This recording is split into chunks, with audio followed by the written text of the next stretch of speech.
어제 저녁 7시 40분쯤 부천시 원미구 중동의 한 9층짜리 호텔 8층에서 큰 불이 나 7명이 숨지고 12명이 다쳤습니다. 부상자 가운데 3명은 중상을 입은 거로 알려져 사상자는 모두 19명입니다. 사상자는 주로 불이 난 8층과 위층 9층의 객실, 계단에서 발견된 것으로 확인됐습니다. 불이 난 호텔은 64개의 객실이 있는데 소방은 CCTV 등을 토대로 불이 났을 당시 23명이 투숙하고 있던 것으로 추정하고 있습니다. 불이 났을 당시 현장을 본 목격자는 화재 초반 건물에서 살려달라는 비명이 잇따랐다고 전했습니다. 건물 안에서 연기도 심하게 발생했다고 말하기도 했는데요. 긴박했던 당시의 목격 상황을 직접 들어보겠습니다. 7시 한 45분쯤 막 남자가 막 살려주세요 엄청 크게 소리를 치더라고요. 그러고 이제 밑에 에어매트 막 깔기 시작하더니 좀 있다가 이렇게 뛰어내리시고, 그러고 좀 있다가 그 남자분이랑 여자분으로 보이신 분이 뛰어내리시고 막 주변에서 소리 지르는 것처럼 막 비명소리 나더니 이제 다리를 다치신 것처럼 이렇게 뭐라 해야 되지? 싣고 이렇게 가더라고요. 이게 빨리 구조하려고 막 후레쉬로 소방관분들이 그 객실 이곳저곳 막 비추시기도 하고, 그다음에 그러고 소리 지르고 좀 있다가는 한 8시쯤 돼서는 막 유리창도 깨고 이렇게 막 하시더라고요, 소방관분들이. 밖에서 봤을 때는 네. 불길이 막 엄청 심하거나 그러진 않았고 불길이 보이는 거는 그 바라보고 우측 벽면에서 불길이 보일 정도로 불이 났었는데 그 연기가 되게 심했어요. 불길은 생각보다 그렇게 막 심하게 보이진 않았고. 네, 불이 난 부천 호텔의 객실에는 스프링클러가 설치되어 있지 않았던 것으로 확인됐습니다. 현재까지 사망자는 7명으로 파악됐는데요. 네, 소방은 사망자 중에 2명은 외부에 설치된 에어매트로 뛰어내렸다가 숨진 것 같다고 말했습니다. 이어서 현장 브리핑 내용 직접 들어보시죠. 최초에는 정상적으로 펼쳐져 있었는데, 이제 그 요구조자분께서 그 밑으로 이제 뛰어내리면서 그게 좀 뒤집힌 걸로 이렇게 파악은 현재 되고 있는데, 그 객실에는 스프링클러 설비는 설치가 되어 있지 않고, 그 당시에 2003년도에 그 건축 완공이 났는데 그때는 그 스프링클러 대상이 아니었습니다. 네, 부천 화재 소식은 잠시 후에 더 자세히 들여다보겠습니다. 다음 소식입니다. 윤석열 대통령이 파리올림픽 선수단을 초청해 격려하는 만찬 행사를 열었습니다. 배드민턴의 안세영 선수의 무릎 부상 등을 언급하면서 낡은 관행은 과감하게 혁신해야 한다고 강조했는데요. 윤 대통령의 격려 행사 인사말 들어보시죠. 우리 안세영 선수의 저런 경기를 보여주기 위해서 얼마나 피나게 그 노력을 하고, 또 아마 짐작컨대 뭐 무릎 부상을 비롯해서 많은 이런 부상을 이겨냈기 때문에 가능하지 않았을까 이렇게 생각합니다. 우리 젊은 선수들이 더 좋은 여건에서 마음껏 훈련하고 기량을 키워나갈 수 있도록 해야 됩니다. 낡은 관행들은 과감하게 혁신해서 청년 세대의 가치관과 문화와 의식에 맞는 또 자유롭고 공정한 이런 훈련 환경을 만들어내야 됩니다. SK 최태원 회장의 동거인이 노소영 아트센터 나비 관장에게 거액의 위자료를 지급해야 한다는 법원의 판단이 나왔습니다. 서울가장법원은 어제 노 관장이 김희영 TNC재단 이사장을 상대로 낸 위자료 소송 선고기일에서 김 이사장이 최 회장과 공동해 위자료 20억 원을 지급하라고 판결했습니다. 재판부는 최 회장의 부정행위와 혼외자 출산, 일방적인 가출 등을 언급하며 김 이사장이 두 사람의 신뢰를 훼손하고 가정을 파탄에 이르게 했다고 지적했습니다. 네, 이처럼 노소영 아트센터 나비 관장에게 위자료 20억 원을 지급하게 된 SK 최태원 회장의 동거인 김희영 TNC재단 이사장은 항소하지 않겠다고 밝혔습니다. 김 이사장은 어제 선고 이후 입장을 내고 노 관장에게 다시 한번 사과의 말씀을 드린다며 특히 오랜 세월 어른들의 모습을 지켜보면서 가슴 아팠을 자녀들에게 진심으로 미안한 마음을 전한다고 밝혔습니다. 노 관장 측 법률 대리인은 판결에 대해 노 관장이나 자녀들이 겪은 고통은 어떤 것으로도 치료될 수 없다면서도 가정의 가치와 소중함에 대해 사법부 확인이 이뤄진 것으로 생각한다고 말했습니다. 절기처서였던 어제 전국 곳곳에 비가 내렸지만 강원 동해안을 중심으로는 40도에 육박하는 폭염이 확인됐습니다. 어제 비공식적으로 강원도 삼척 교동은 39.1도까지 치솟았고 공식적으로도 동해시가 38.5도, 강릉이 37.4도까지 오르는 등 그제보다 10도 가까이가 올랐습니다. 이 같은 원인에 대해 기상청은 남서풍이 태백산맥을 넘으면서 동쪽 지역의 기온이 오르는 팬 현상 때문이라고 설명했습니다.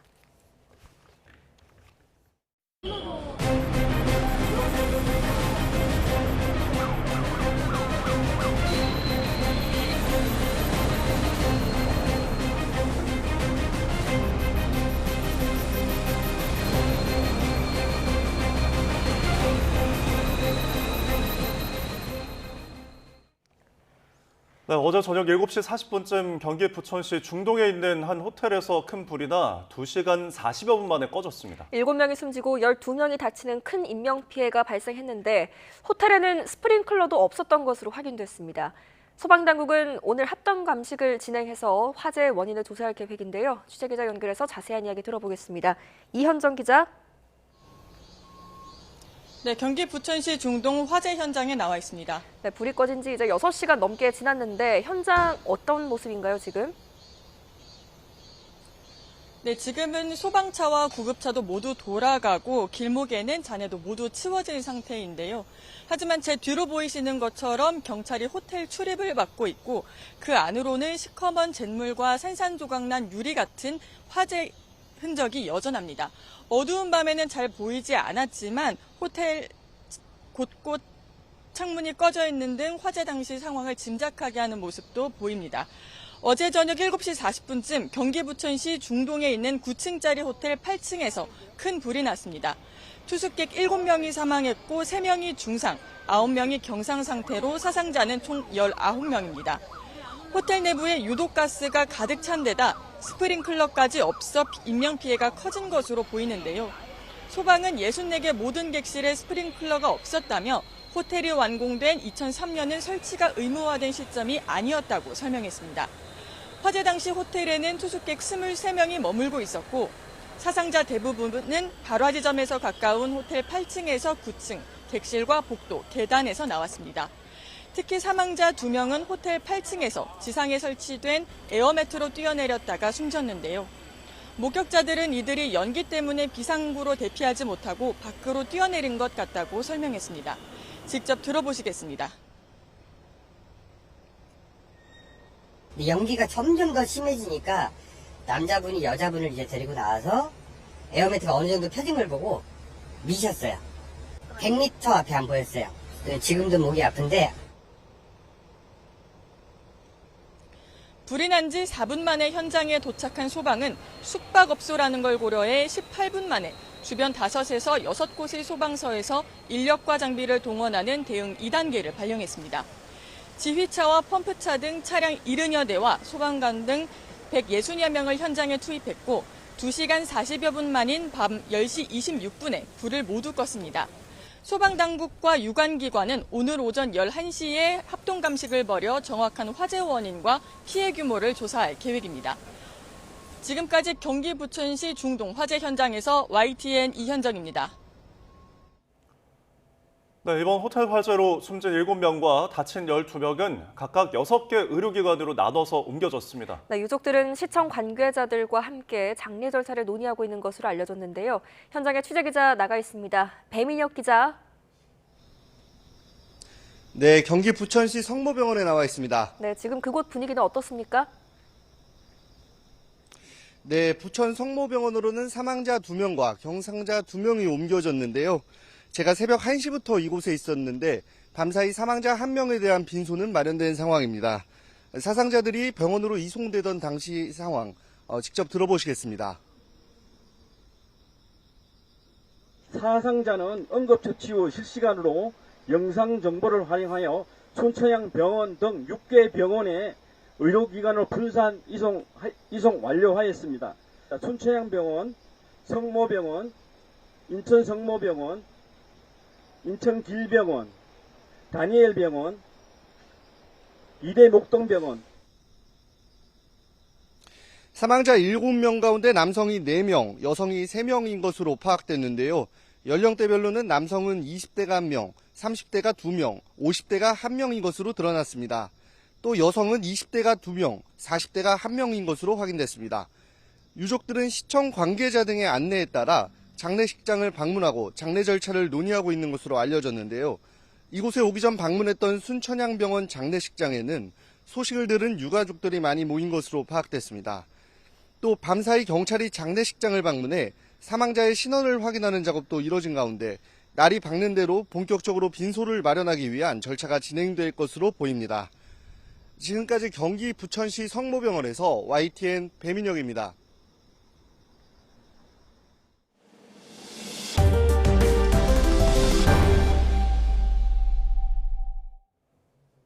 네, 카멀라 해리스 미국 부통령이 오늘 대통령 후보 수락 연설로 나흘간의 민주당 전당대회 대비를 장식할 계획입니다. 오늘 연설에서 해리스는 민주당의 단합을 강조하면서 트럼프와의 선명한 차별성을 내세울 걸로 전망되는데요. 민주당의 전당대회가 열리고 있는 시카고로 연결합니다. 권중희 특파원. 네, 시카고 유나이티드 센터입니다. 네, 어제 4일차 전당대회는 얼즈 부통령 후보의 수락 연설이 하이라이트였죠. 그렇습니다. 미국 언론들은 전국 무대에 잘 알려지지 않았던 월즈가 어제 연설을 계기로 민주당을 이끄는 핵심으로 자리매김했다고 평가했습니다. 고등학교 풋볼 코치였던 월즈는 라커룸 격려 연설을 연상시키는 발언으로 주목을 끌었습니다. 아직은 경기에서 밀리고 있지만 충분히 뒤집을 수 있다며 해리스와 함께 승리를 다짐했습니다. 들어보시죠. It's the fourth quarter. We're down a field goal, but we're on offense and we've got the ball. We're driving down the field. 빌 클린턴 전 대통령과 낸시 펠로시 전 하원의장 등 민주당 실력자들도 무대에 올라 미국을 지키기 위해 해리스 당선이 반드시 필요하다고 강조했습니다. 한국계 최초 상원의원에 도전하는 앤디 김 의원은 우리가 노력해야 이 나라를 치유할 수 있다며 투표로 역할을 다할 것을 호소했습니다. 어젯밤 가장 화제가 됐던 연설 중 하나는 무대에 깜짝 등장했던 유명 방송인 오프라 윈프리였습니다. 자유는 공짜가 아니라며 행동에 나서자고 말했습니다. 들어보시죠. Because that's the best of America. We're all Americans, and together, let's all choose Kamala Harris. 네, 그리고 오늘은 해리스 부통령의 대선 후보 수락 연설이 예정되어 있죠. 네, 이제 1시간 반 뒤쯤이면 4일차 전당대회가 막을 올리는데요. 나흘 동안 전당대회 마지막 무대는 해리스가 장식할 예정입니다. 월즈의 수락 연설이 있었던 어젯밤에도 해리스는 행사에 참석하지 않고 시카고 호텔에 머물며 오늘 밤 연설을 준비한 것으로 알려졌습니다. 캠프 공보국장은 브리핑에서 해리스가 연설을 통해 미국의 미래에 대한 비전을 공개할 예정이라고 밝혔습니다. 중산층 가정에서 자라나 사회 부정과 싸워온 이야기를 공유할 거라며 근본적 자유를 위해 싸우는 투사를 보게 될 거라고 예고했습니다. 해리스는 오늘 후보 수락 연설을 통해 민주당 대통령 후보 자리에 공식적으로 오르게 되고 이제 트럼프와 본격적인 본선 대결 체제로 들어가게 됩니다. 자, 이제 이렇게 본격적인 대선 체제 돌입을 앞두고 해리스 캠프의 선거 전략도 윤곽이 잡혔다고요? 네, 뉴욕타임스는 민주당이 해리스와 트럼프의 차별성을 선명하게 드러낼 거라고 보도했습니다. 트럼프를 억만장자 친구들만 배불리는 이기주의자라는 프레임에 가둬 승리를 이끌겠다는 겁니다. 기존의 민주주의에 대한 위협이나 인종차별주의자라는 공격보다는 비열한 사기꾼이라는 데 초점을 맞춰야 유권자들 공감을 더 이끌어낼 수 있다는 계산이 깔렸습니다. 뉴욕타임스는 다만 이런 접근이 지속될 수 있을지는 지켜봐야 한다며 해리스의 계속된 행운에도 불구하고 경쟁은 여전히 팽팽하다고 전망했습니다. 경합주를 돌며 맞불 유세를 이어가고 있는 트럼프 전 대통령은 오늘 애리조나 국경 지역 연설을 통해 불법 이민 문제를 놓고 해리스에 대한 공세를 벌일 계획입니다. 지금까지 민주당 전당대회가 열리고 있는 시카고에서 전해드렸습니다. 미국 연방준비제도의 9월 금리 결정을 앞두고 고용시장 동향에 관심이 집중된 가운데 2주 이상 실업수당을 신청한 계속 실업수당 청구 건수가 2년 9개월 만에 최고 수준으로 올라갔습니다. 미국 노동부는 지난주 계속 실업수당 청구 건수가 186만 3천 건을 기록해 지난 2021년 11월 말 이후 가장 많았다고 밝혔습니다. 계속 실업수당 청구 건수는 지난 4월 하순부터 증가세를 이어가고 있으며 그만큼 실업 후 새 일자리를 바로 찾지 못하는 사람들이 늘어나고 있는 겁니다. 다음 소식입니다. 꺾일 줄 모르는 서울 아파트값이 22주 연속 상승을 기록했습니다. 정부는 내년까지 신축 매입 임대주택을 11만 호 이상 차질 없이 공급하겠다는 방침인데 불붙은 서울 집값을 진화하는 소방수 역할을 할지 주목됩니다. 최두희 기자입니다. 지난 8일 정부가 부동산 대책을 발표한 데 이어 은행권에서도 대출 조이기에 나섰지만 치솟는 서울 아파트 값을 막진 못했습니다. 이번 주 서울 아파트 값은 지난주보다 0.28% 오르며 22주 연속 상승했습니다. 상승폭은 둔화했지만 강남 3구는 물론 마포, 용산, 성동, 이른바 마용성 지역을 비롯해 서울 모든 자치구에서 강세를 보였습니다. 매매 거래량도 4년 만에 8천 건을 넘어서며 부동산 거래 비수기인 여름철에도 요동치고 있는 모양새입니다. 이런 가운데 정부는 내년까지 신축 매입 임대주택을 11만 가구 이상 차질 없이 공급하겠다며 공급 의지를 거듭 강조했습니다. 특히 공급 확대 효과를 충분히 체감할 수 있게 실제 입주 시점을 앞당기는 방안도 추진한다는 방침입니다. 최소 2만 호는 수도권에 집중 공급하여 침체된 비아파트 시장을 정상화하고 전세 시장 안정화에 크게 기여할 것으로 기대가 됩니다. 입주자 모집과 실제 입주 시점을 최대한 앞당기는 방안도 검토되고 있습니다. 다만 서울에서 수도권 주요 지역으로 집값 상승세가 옮겨붙은 상황에서 정부 의도대로 집값 상승 흐름이 꺾일지는 좀 더 지켜봐야 합니다. 집값이 비싼 수도권 주택 시장은 지방과는 달리 대출 규제에 민감하게 움직이는 특징이 있는데요. 대출 문턱이 높아지기 때문에 상승률이 약간 둔화되지 않을까. 이와 관련해 한국부동산원은 서울 강북권에 있는 인기단지의 경우엔 최근 급등한 매도 호가로 인해 관망하는 분위기도 다소 감지된다고 설명했습니다. YTN 휴드입니다. 각종 연금을 받는 노인들이 많지만 수급액은 다 합쳐도 월 평균 65만 원에 불과한 것으로 나타났습니다. 또 한창 일하는 나이 인구의 14%는 가입된 연금이 한 개도 없는 것으로 집계됐습니다. 이승은 기자입니다. 지난 2022년 기준 기초연금이나 국민연금, 개인연금 등 연금을 한 개 이상 받은 65세 이상 인구는 818만 2천 명으로 수급률이 90.4%로 높아졌습니다.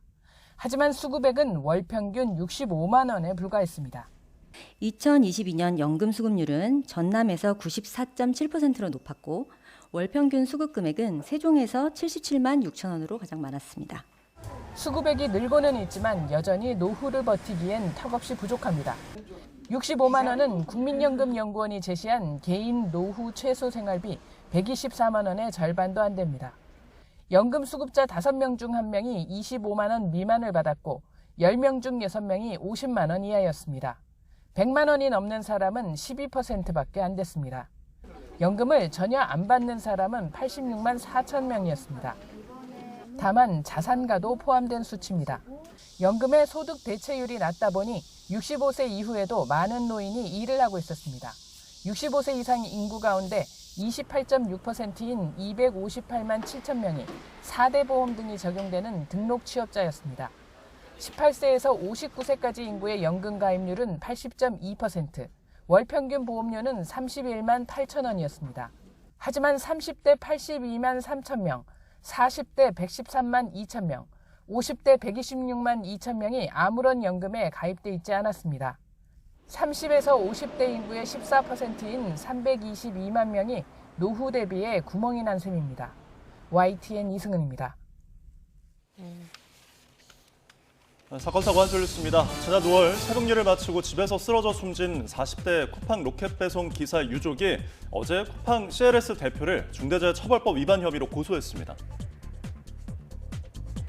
강제 퇴거 명령을 받고 서울 법무부 출입국 사무소 보호실에 입소한 지 보름 만에 숨진 중국인의 유족이 국가를 상대로 5천만 원대 손해배상 청구 소송을 제기했습니다. 어제 오후 1시 40분쯤 충남 당진시 송산면 성문 방조제 안쪽 호수에서 70대 남성이 자신의 차 안에 숨진 채 발견됐습니다. 어제 오후 2시 20분쯤 서울 종로구 관훈동에 있는 8층짜리 건물에서 불이 났지만 건물 안에 있던 시민 300여 명이 대피해 인명피해는 없었습니다. 뉴질랜드에서 현지 시간 21일 오후 3시쯤 아우라키 인근 고속도로에서 교통사고가 발생해 한국인 스키 선수 등 3명이 숨지고 1명이 크게 다쳤습니다. 신장 질환을 앓던 8살 난 아들을 집에 홀로 방치해 숨지게 한 혐의로 재판에 넘겨진 부모가 징역 15년을 선고받았습니다. 돈을 갚지 않는다는 이유로 흉기를 이용해 지인을 살해한 40대 남성이 경찰의 자수해 조사를 받고 있습니다. 평소 우울증을 앓다가 60대 어머니의 집을 찾아가 목을 졸라 살해한 30대 아들이 경찰에 붙잡혔습니다. 지난 1월 경찰에 마약을 투약한 사실을 자수한 래퍼 CK가 불구속 상태로 재판에 넘겨졌습니다. 조직폭력배 출신 30대 인터넷 방송 BJ가 케타민 등 마약을 투약하고 다른 BJ에게 수천만 원어치 마약을 공급한 혐의로 구속됐습니다. 아이돌 그룹 이달의 소녀 출신의 추와 계약 문제로 법적 공방 중인 소속사 대표 부부가 이 뮤직비디오 용역 계약을 체결한 뒤 대금을 지급하지 않은 혐의로도 고소를 당해 경찰이 수사를 하고 있습니다. 지금까지 한 줄 뉴스였습니다.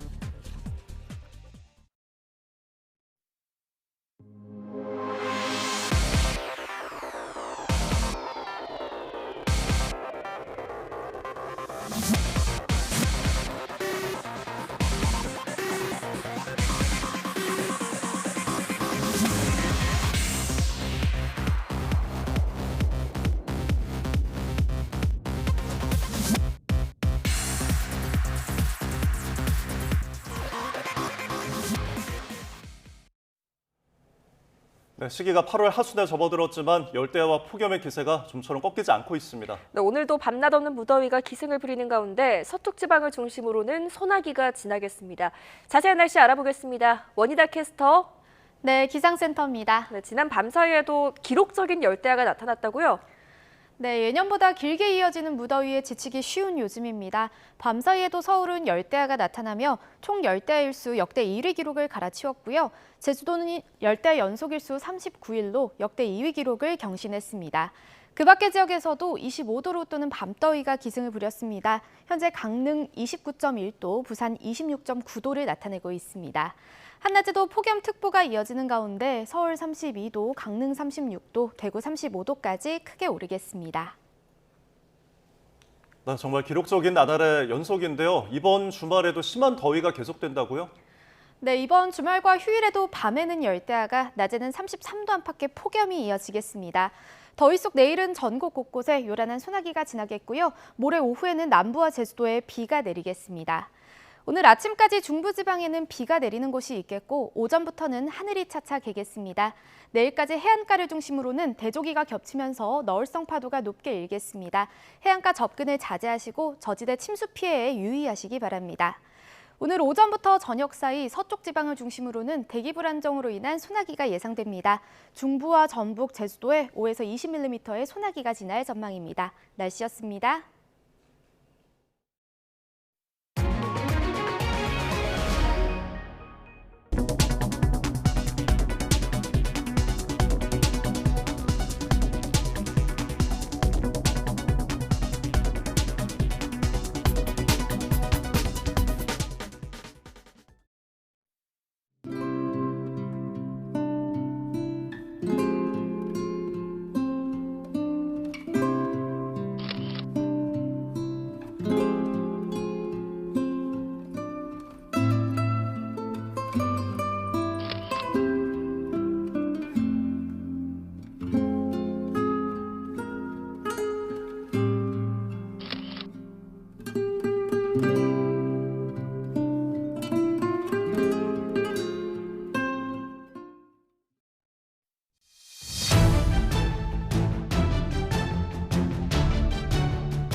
네, 어제 저녁 경기도 부천의 한 호텔에서 큰 불이 나 7명이 숨지고 12명이 다쳤습니다. 네, 전문가 연결해서 자세한 내용 짚어보겠습니다. 공하성 우석대학교 소방방재학과 교수 전화로 연결해 보겠습니다. 교수님 연결되어 있으시죠? 네, 공하성입니다. 네, 안녕하십니까. 이 사고 당시 좀 상황을 살펴보면은 23명이 호텔의 객실에 이제 묵었던 것으로 파악이 되고 있고 사상자가 19명, 대부분이 투숙객이라서 좀 피해가 있었습니다. 인명피해가 이렇게 생긴 이유 무엇이라고 먼저 봐야 될까요? 호텔이 2000년도 초에 지어지지 않았나 싶습니다. 예. 그때만 하더라도 스프링클러는 11층은 돼야지 설치하도록 하고 있는데 그 호텔은 9층 건물입니다. 예. 그렇기 때문에 아마 초기 소화에 효과적인 스프링클러가 설치되지 않았을 가능성이 높고요. 네. 또 방화문도 편리를 위해서 뭐 개방해 두었다든가 하면 유독가스가 쉽게 유입이 돼서 인명피해가 클 수밖에 없습니다. 네, 합동 감식을 해봐야 정확한 화재 원인을 알 수 있겠지만 하나하나 좀 짚어보겠습니다. 처음 불이 난 시각 저녁 7시 39분입니다. 신고 접수 후에 4분 만에 소방차가 도착을 했는데 비교적 신속한 출동이 이루어졌다고 볼 수 있는데도 인명피해가 컸습니다. 이게 화재 초기 대응이 어려웠던 겁니까? 네, 맞습니다. 우리나라 소방관들 같은 경우에 현재 7분 정도 도착을 하고 있거든요. 네. 화재 신고 시점부터 화재 현장 도착까지. 그럼 4분 만에 도착했다는 것은 상당히 빠른 시간에 도착을 했습니다. 그럼에도 불구하고 그 건물이 비교적 오래되다 보니 그 당시에는 어떤 방염에 대한 개념도 별로 없었고 방염이 20여 년 전에 방염을 해 놓았다고 하더라도 네. 20년 가까이 지났기 때문에 방염 성능이 완전히 없어졌을 가능성이 상당히 높습니다. 그리고 많은 가해물로 대부분이 이루어졌지 않았을까 이렇게 판단이 됩니다. 예를 들어서 뭐 문도 나무로 되어 있고 또 바닥에 카페트라도 깔려 있다고 하면 화재가 빠르게 확산되는 구조이기 때문에 화재 초기 대응이 쉽지 않았을 것으로 보입니다. 예.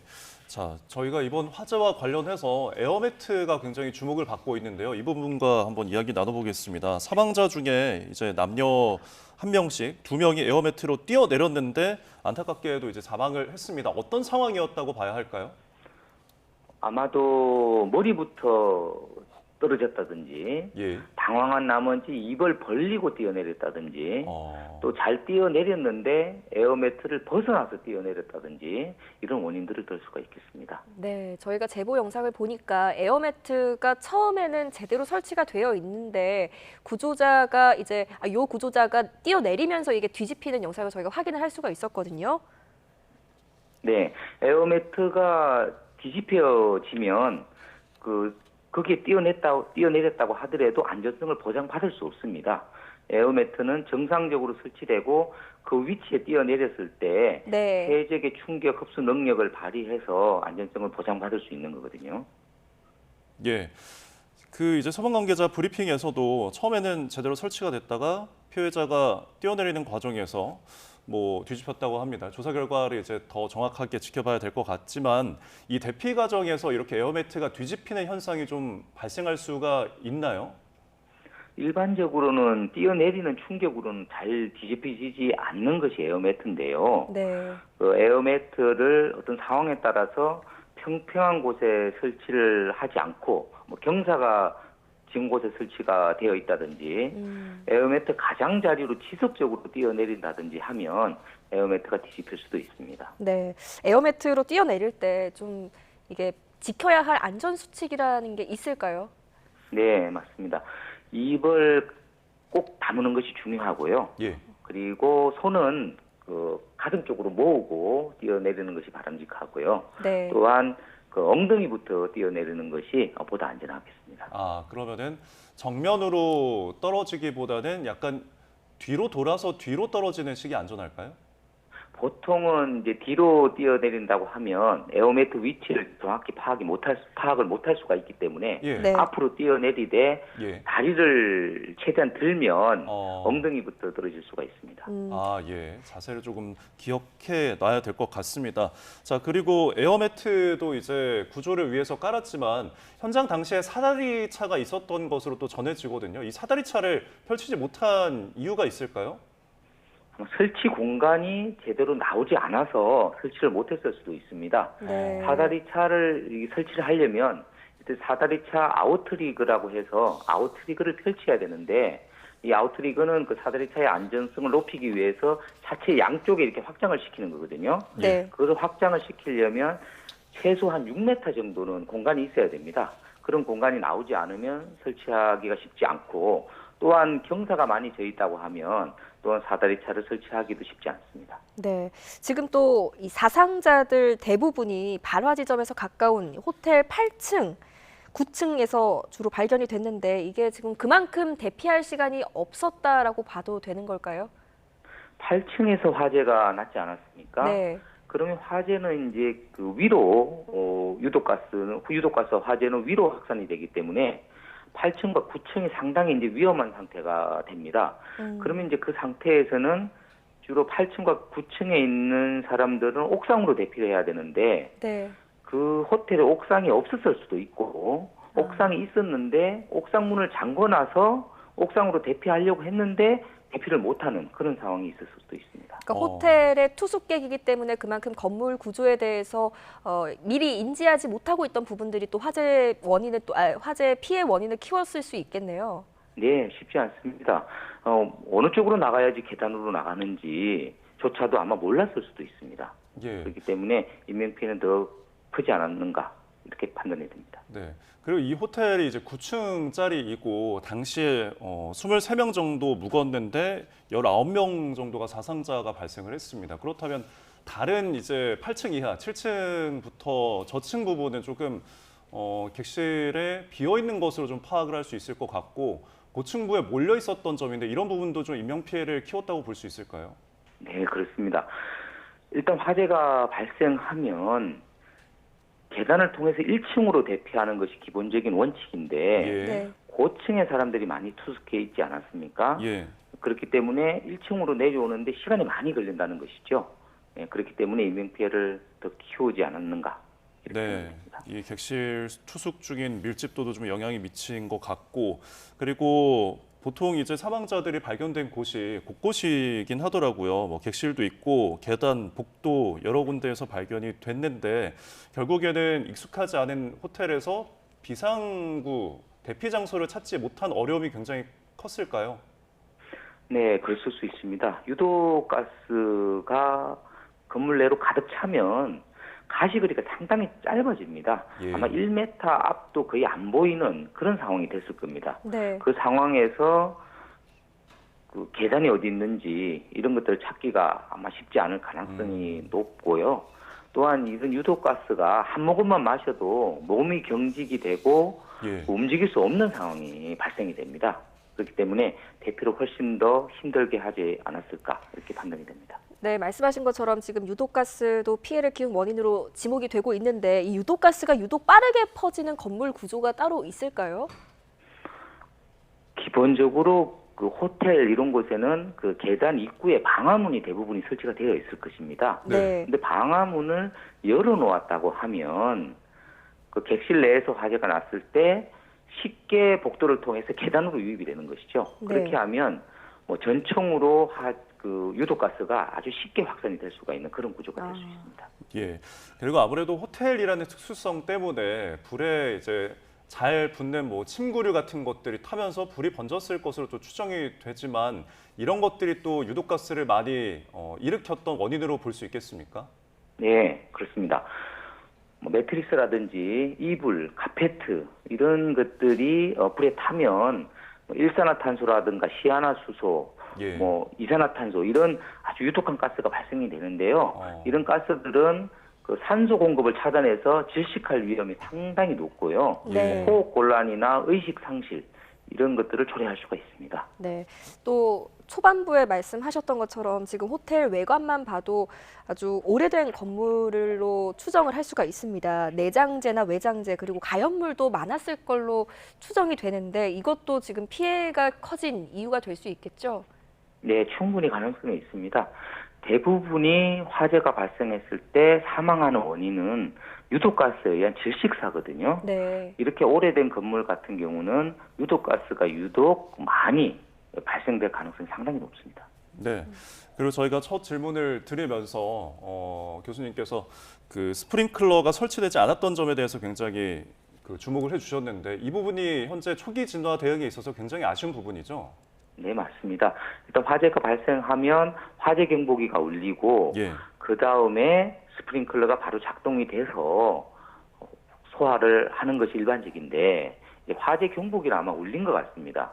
근데 우리나라 사람들의 안전의식이 아직은 그렇게 높지 않다 보니까 화재 경보기가 울리면 일단 바로 대피를 하지 않습니다. 네. 불이하라든가 경보 방송을 하면 그때 대피를 하기 때문에 그러면 이제 그 대피에 대한 골든 타임을 놓칠 가능성이 상당히 높은데 그때 스프링클러가 설치되어 있었다면 초기 소화에 성공하지 않았을까 이런 안타까움도 있습니다. 네, 이 스프링클러가 설치가 되어 있는 게 의무가 아니었다고 해도 화재 발생 가능성은 어떤 건물이든 늘 있는 건데 이게 다른 대처 방안이라도 마련되어 있었어야 하는 거 아닙니까?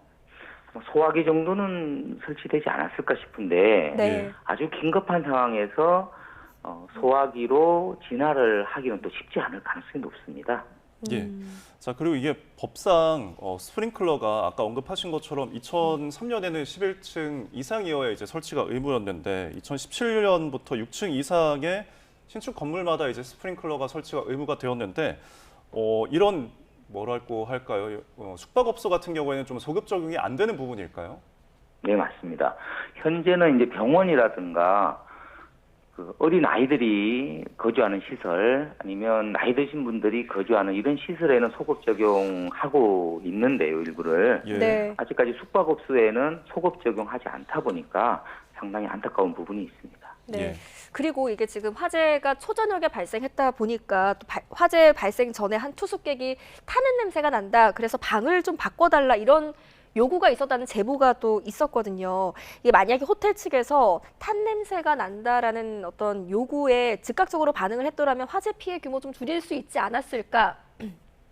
이런 네, 추정도 할 수가 있는데 지금 뭐 합동 감식을 통해서라도 호텔 측의 대피 안내 제대로 이루어졌는지 살펴봐야 하는 부분이겠죠. 네, 일단은 뭐 어떤 타는 냄새가 난다고 했을 때 바로 119에 또 신고를 했으면 좋지 않았을까 하는 안타까움이 좀 있습니다. 그러면 소방서에서 출동을 해서 원인을 빨리 분석할 수도 있었고 그러면 초기 진압을 해서 인명피해가 거의 없지도 않았을까 하는 안타까움이 있습니다. 네, 사전에 먼저 119에 신고를 했으면 하는 아쉬움에 대해서 주목을 해주셨습니다. 자, 이제 합동 감식이 이루어질 예정인데 앞으로 밝혀야 할 부분 무엇을 좀 중점적으로 봐야 할까요? 일단 화재 원인이 어떤 것이냐, 뭐 정기적인 원인이냐, 방화냐, 실화냐 이런 것들을 정확히 파악을 하면 재차 이런 화재를 발생하지 않도록 조치를 할 수 있겠죠. 그래서 아마 오늘이라도 아마 합동 감식이 이루어져서 화재 원인이 밝혀질 것으로 보입니다. 네, 알겠습니다. 여기까지 듣겠습니다. 지금까지 공하성 우석대학교 소방방재학과 교수와 함께했습니다. 교수님 잘 들었습니다. 고맙습니다. 네. 네, 다음 소식입니다. 세종시의회가 의정 역량을 강화하겠다며 진행한 연수에서 현직 의원이 음주 추태 논란을 빚었습니다. 해당 의원은 친목을 도모하려 한 행동이라며 사과했고 의장도 고개를 숙였는데요. 2년 전에는 당시 의장의 성추행 논란이 불거져 재판까지 진행 중인 상황에 벌어진 일입니다. 김기수 기자입니다. 잔잔한 음악이 흐르던 호텔 공연장. 한 남성이 공연장 앞으로 나가 춤을 춥니다. 노래를 부르는 가수의 바로 앞까지 다가가기도 합니다. 지난 7일 세종시의회에서 강원도 속초로 떠난 의정 역량 강화 연수에서 벌어진 상황입니다. 당시 현장에 있었던 호텔 직원은 한 의원이 술을 마신 상태로 무대 앞까지 나와 추태를 부렸다고 말합니다. 재즈 공연하는 분들 앞에서 뭐 분수대에 들어가서 춤을 추신다던가 소리를 너무 크게 지르신다던가 음주 추태 논란을 빚은 해당 의원은 직원들과 의원들의 사이를 좁히려 한 행동이었다고 해명했습니다. 직원님들이나 또 의원님들 주위에 계신 분들이 좀 웃지 않을까 이런 생각에 했던 건데 불편함을 가졌다면 죄송한 거죠. 하지만 추태 논란에 더해 운영 규정상 자리 예약이 안 되는데도 의회 직원이 예약을 해달라고 수차례 요청했다는 진술도 나왔습니다. 예약이 안 되는데도 불구하고 예약을 해달라고 계속 요구를 하셨었고, 본인들이 이제 원하는 자리가 있어서 그 원하는 자리를 제외하고 일반 투숙객분들을 받아라. 세종시의회 사무처는 자리 예약이 안 된다는 말을 듣고 일찍 와서 자리를 잡은 거라며 여러 차례 요구한 적은 없다고 해명했습니다. 술을 마신 의원이 다른 투숙객과 소란스럽게 다퉜다는 주장도 나왔는데 정확한 사실관계는 확인되지 않은 채 세종시의회 측은 사실 무근이라고 반박했습니다. 연수 자리에서 벌어진 불미스런 여러 논란에 임채성 세종시의회 의장은 이유를 불문하고 불편을 끼친 점에 사과한다며 앞으로는 의정 연수를 관내에서 진행하겠다고 밝혔습니다. 또 음주를 하다 보니까 좀 여러 가지로 시민들께 불편한 점을 끼쳐드렸던 점이 있었습니다. 그래서 이런 부분들 앞으로는 좀 의장으로서 면밀히 살피고 이 의정 연수를 좀 더 다양한 방법으로 좀 시도를 해봐야겠다 생각이 좀 들거든요. 앞서 세종시의회에선 지난 2022년 8월 상병현 당시 의장이 동료 남성 의원을 성추행한 혐의로 기소돼 1심 재판이 진행 중입니다. 성추행의 음주 추태 논란까지 빚어진 세종시의회. 재발 방지를 위한 철저한 대책이 필요하다는 지적이 나옵니다. 의회가 한 개인의 문제로만 치부할 것이 아니라 전체 의회 차원에서 각성하는 내용들뿐만이 아니고 제도적으로 어떻게 재발이 안 될지에 대한 방침이 이번에서는 반드시 마련이 좀 돼야 된다 이렇게 생각을 합니다. 소통과 공감, 신뢰를 표방하는 세종시의회가 각종 논란에 휩싸이며 빈축을 사고 있습니다. YTN 김기수입니다.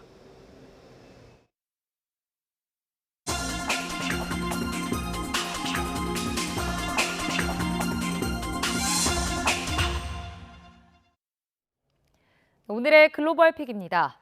중국 고전 서유기를 소재로 만든 컴퓨터 게임이 출시 첫날 대박을 터뜨렸습니다. 그동안 게임 산업을 규제했던 중국 당국도 태도를 바꿔 적극 선전에 나서고 있습니다. 베이징 강정규 특파원입니다. 머리카락 한 올 한 올과 피부 속 실핏줄까지 실제 살아있는 손오공을 만나는 듯합니다. 중국 고전 서유기를 소재로 만든 3D 액션 롤플레잉 게임입니다. 你们一定都听过关于他的故事. 중국 최대 IT 기업 텐센트 등에서 약 750억 원을 투자해 6년 동안 제작한 대작입니다. 출시 첫날 판매량만 450만 부, 2,800억 원 넘는 매출을 올렸습니다. 글로벌 게임 사이트에서 동시 접속자 수 222만 명을 돌파해 1위를 차지했습니다. 관영 매체들은 중국 게임 산업의 돌파구를 열고 해외 문화 전파의 창구가 됐다며 극찬했습니다. 산시성 정부는 게임 속에 등장하는 유적지를 따라 새로운 관광 코스를 개발했습니다. 손오공이 살았다는 화거산을 비롯해 여러 명소의 입장권도 게이머들에게 무료로 나눠주기로 했습니다. 浏览了游戏中的取景地小西天，深深地感受到了中华传统文化的独特魅力。 2021년 컴퓨터 게임을 정신적 아편이라고 비난하며 강력히 규제해오던 것과 대조적입니다. 从名字看，这款游戏取材于中国古典文学名著《西游记》，我想这也反映了中国文化的吸引力。 중국판 스타벅스로 꼽히는 커피 전문점도 50 관련 메뉴와 상품을 내놓으며 열풍에 가세하고 있습니다. 베이징에서 YTN 강정규입니다. 미국의 기술 통제 속에도 올해 상반기 중국 반도체 기업 40곳의 매출이 50% 이상 늘었다는 보도가 나왔습니다. 중국의 영문 선전 매체 글로벌타임스는 상반기 실적을 발표한 중국 반도체 기업 68곳 중 40곳이 50% 이상의 매출 상승을 보고했다고 전했습니다. 최근 미국 고속도로에서 주행 중이던 테슬라 전기 트럭에 화재가 발생해 당국이 조사에 나섰습니다. 미 국가교통안전위원회 NTSB는 지난 19일 캘리포니아 북부의 한 고속도로에서 화재가 발생한 테슬라 전기 트럭에 대해 안전조사를 개시했다고 밝혔습니다. 대선 부정 개표 논란이 계속되는 가운데 베네수엘라 대법원이 개표 절차에 문제가 없다며 마두로 대통령의 손을 들어줬습니다. 베네수엘라 대법원장은 국영TV를 통해 생중계된 발표에서 선거관리위원회에서 내놓은 개표 결과와 재반 자료를 검증한 결과 집계 시스템에 이상이 없었다고 밝혔습니다. 이에 따라 선관위의 당선인 발표는 유효하다고 덧붙였습니다. 로베르트 피초 슬로바키아 총리가 다음 달 말 한국을 방문해 신규 원전 건설 계획 등을 논의할 예정이라고 현지 언론이 보도했습니다. 앞서 피초 총리는 지난 5월 유관부처 장관들에게 오는 10월까지 신규 원전 건설 계획을 수립하라고 지시한 것으로 전해졌습니다. 우크라이나의 본토 공격이 보름을 넘긴 가운데 블라디미르 푸틴 러시아 대통령이 우크라이나가 쿠르스크주에 있는 원자력 발전소로 공격하려고 했다고 비난했습니다. 로이터 통신 등 외신들은 푸틴 대통령이 구체적인 증거는 제시하지 않았다고 보도했습니다. 우크라이나의 러시아 본토 공격이 3주째로 접어든 가운데 젤렌스키 대통령이 본토 공격 후 처음으로 러시아 쿠르스크와 가까운 국경 지역을 시찰했습니다. 젤렌스키 대통령은 우크라이나 북동부 슈미 지역을 방문해 시르스키 총사령관으로부터 보고를 받았습니다. 인도와 방글라데시 접경 지역에 폭우가 내리면서 대규모 홍수가 발생해 10여 명이 목숨을 잃고 수백만 명이 고립됐습니다. 인도 재난당국은 북동부 트리푸라주에서 홍수와 산사태가 일어나 최소한 11명이 숨지고 수천 명의 이재민이 발생했다고 전했습니다. 오는 11월 지방선거를 앞둔 인도네시아에서 조코 위도도 대통령 차남이 출마할 수 있도록 선거법을 개정하려는 시도에 반발하는 대규모 시위가 벌어졌습니다. 수도 자카르타에선 야당과 시민단체 인사 수천 명이 의회 앞에 모여 격렬하게 항의했고 반둥과 수라바야, 요야카르카 등 다른 도시에서도 시위가 열렸습니다. 시위가 격화하자 인도네시아 하원 부의장은 선거법 개정을 철회하겠다고 밝혔습니다. 호주 교과서에도 등장할 만큼 세계적으로 유명한 펭귄 동성 커플 중 한 마리가 자연사했습니다. AP통신은 호주 시드니 시라이프 수족관에서 동성 펭귄 커플인 스펜과 매직 중 스펜이 이번 달 11살의 나이로 죽었다고 전했는데요. 수족관 측은 스펜과 매직은 세상에 긍정적인 영향을 끼쳤다며 야생 펭귄 보호 필요성 등에 대한 기금 모금에도 도움을 줬다고 밝혔습니다. 올해 116세인 일본인 이토오카 토미코 할머니가 세계 최고령자 타이틀을 넘겨받았습니다. 1908년 5월 23일 태어난 이토오카 할머니는 매일 아침 요구르트맛 음료를 마시며 건강을 챙기고 가장 좋아하는 음식은 바나나라고 밝혔습니다. 이토오카 할머니는 스페인 마리아 브라냐스 모레라가 117세 일기로 세상을 떠나면서 세계 최고령 생존자가 됐습니다. 지금까지 글로벌 픽이었습니다. 전쟁의 승패를 가르는 핵심 요소 가운데 하나가 보급품이나 병기를 적시에 보급하는 군수 지원입니다. 한미연합 군사훈련 을지자유해방패의 일환으로 물샐 틈 없는 군수작전이 하늘과 땅에서 동시에 진행되며 유사시 한반도 방어 체계를 다시 확인했습니다. 조용성 기자입니다. 대구 상공을 뚫고 C-130 수송기가 도착했습니다. 화물 운반대에 결박한 미사일을 장병들이 온몸으로 수송기 안에 밀어넣습니다. 전시를 가정해 미사일 방어부대에 유도탄을 재보급하는 훈련입니다. 적의 공격으로 육로가 끊기면 하늘로 수송하는데 대구에서 김해로 지대공 미사일인 패트리엇과 청궁 유도탄을 옮기는 훈련이 처음으로 실시됐습니다. 이번 훈련을 통해 유도탄을 신속하게 재보급하는 역량을 수탈할 수 있었습니다. 앞으로도 다양한 야외 기동 훈련과 연계하여 유도탄 공중수송 역량을 계속 발전시켜 나가겠습니다. 정유사 직원이 정유 차량을 점검하며 군으로 인계할 준비를 하고 뒤이어 군 유류 수송 차량도 속속 도착합니다. 현장에서 장병들이 유류 출하 장비 사용법을 듣고 안전교육을 받습니다.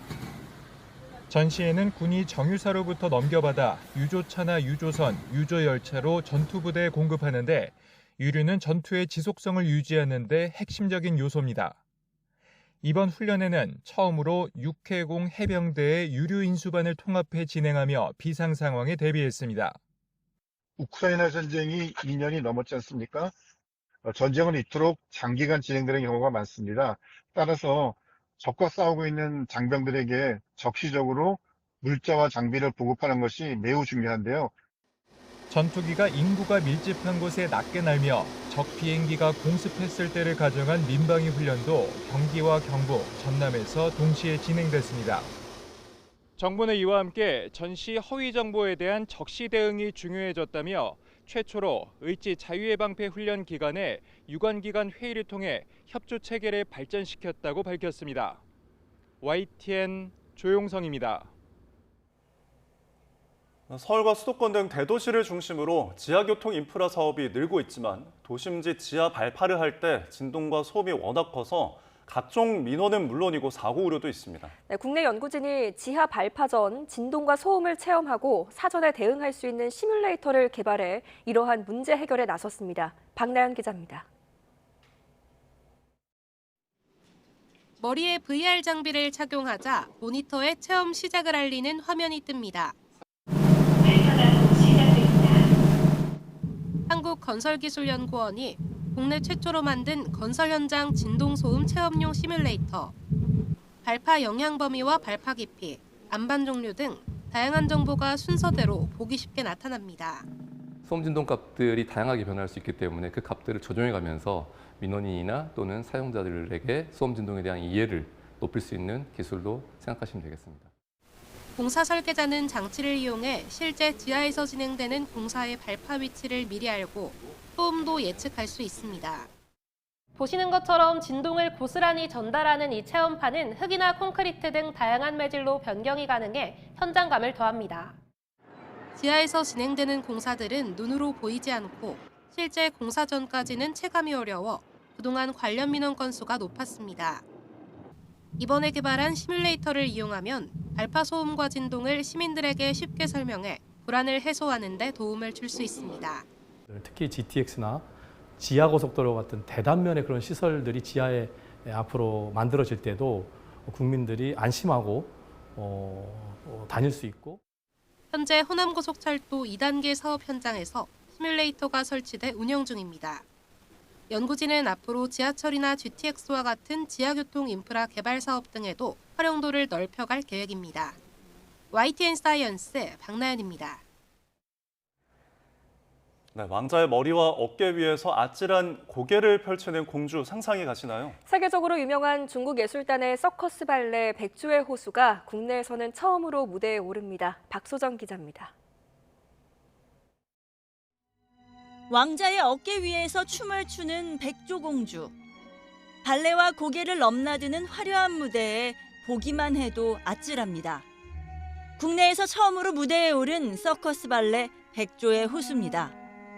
차이코프스키의 클래식 발레를 중국의 시안 아크로바틱 예술단이 새롭게 탄생시킨 공연입니다. 호프와 장대, 공중고개, 트램펄린 묘기 등 30가지가 넘는 각종 기술이 펼쳐지며 끝없는 탄성을 자아냅니다. 백미는 공주가 왕자 어깨 위에 한 발로 서서 다리를 곱게 뻗는 아라베스크와 왕자 머리 위에서 한 발로 회전하는 피루엣, 초고난도의 이 고개 장면들은 유튜브에서 3천만 조회를 넘기도 했습니다. 西方的芭蕾与东方的杂技有机的结合在一起，让它呈现出不一样的美是这个力与美也是东西方文化的一种碰撞让我们两种文化呢能够更好的相融各美其美，美美与共。 극중 배경을 중국으로 옮겨 당나라 장안이나 실크로드 등이 등장하고 비극이 아닌 행복하게 끝나는 마무리 또한 원작과 다른 점입니다. 2004년 중국 광저우 서커스단이 선보인 뒤 전 세계를 돌며 2만 회 넘게 공연한 서커스 발레 백조의 호수는 사흘 동안의 이번 한국 무대를 마치면 유럽과 멕시코 등에서 공연을 이어갑니다. YTN 박소정입니다. 네, 우리나라가 연구개발에 막대한 투자를 하면서도 투자 대비 성과가 부족하고 학생 수 감소, 또 연구 인력의 성비 불균형 등의 문제를 겪고 있다는 평가가 나왔습니다. 전 세계 연구기관 경쟁력을 평가하는 네이처 인덱스는 한국 특집편에서 한국이 인구 대비 연구자 수가 전 세계에서 가장 많고 연구개발에 대한 지출 비중도 상당히 높지만 성과가 부족하다는 평가를 받고 있다고 밝혔습니다. 2021년 기준 우리나라의 인구 100만 명당 연구자 수는 9천여 명으로 2위인 스웨덴, 3위 핀란드 등 유럽 국가들을 제치고 1위를 차지했습니다. 20세 이상인 우리 국민 10명 가운데 7명이 의도적으로 뉴스를 보지 않으려고 하고 특히 정치적 이슈를 기피한다는 조사 결과가 나왔습니다. 한국언론진흥재단의 웹진을 통해 공개된 조사 결과를 보면 20세 이상 국민 3,000명을 조사한 결과 최근 뉴스를 의도적으로 회피한 적이 있느냐는 질문에 72.1%가 그렇다고 답을 했습니다.